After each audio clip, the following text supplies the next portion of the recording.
শাকিব খানের পর যদি কেউ সুপারস্টার হয় সেটা আমিই হব। আমি নিজেকে ওইভাবে তৈরি করতেছি।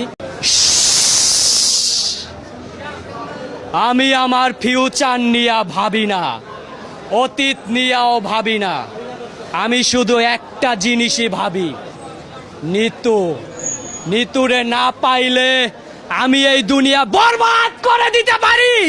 আপনি যদি বলেন এটা বলিউডে কোনো মুভির লাগে মিলান, এটা কম হবে না। জিল্লু মালটা দে তো, ফ্যান হয়ে যাবে সবাই। অ্যামেজিং প্রত্যেকটাই কোনোটাতে কোনোটা কমতি নাই, পুরা ছবিতে দারুণ অভিনয়। যিশুতে ওয়াও, শুরু থেকে শেষ পর্যন্ত আমার মনে হয় যে বসবে, আমি বিরতিতে উঠি নাই, 15 মিনিট ওইখানেই ছিলাম।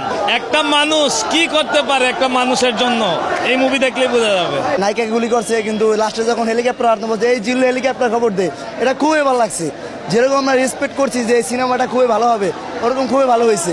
ঈদ উপলক্ষে যে এত সুন্দর একটা সিনেমা দিবে এটা আমরা ধারণা করি না কখনোই। এই জিল্লু মাল দে। আবার লাস্ট যে ডায়লগটা ছিল, এই জিল্লু হেলিকপ্টার রেডি কর। আমার লাইফে দেখা বেস্ট সিনেমা, এমন সিনেমা মনে হয় না আর কেউ করতে পারবে।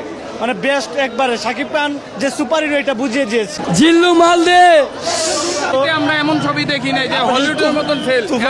তুফান বলেন, তুমা বলেন, সব ছাড়াই গেছে। বরবাদ করে দিয়েছে। Just amazing movie.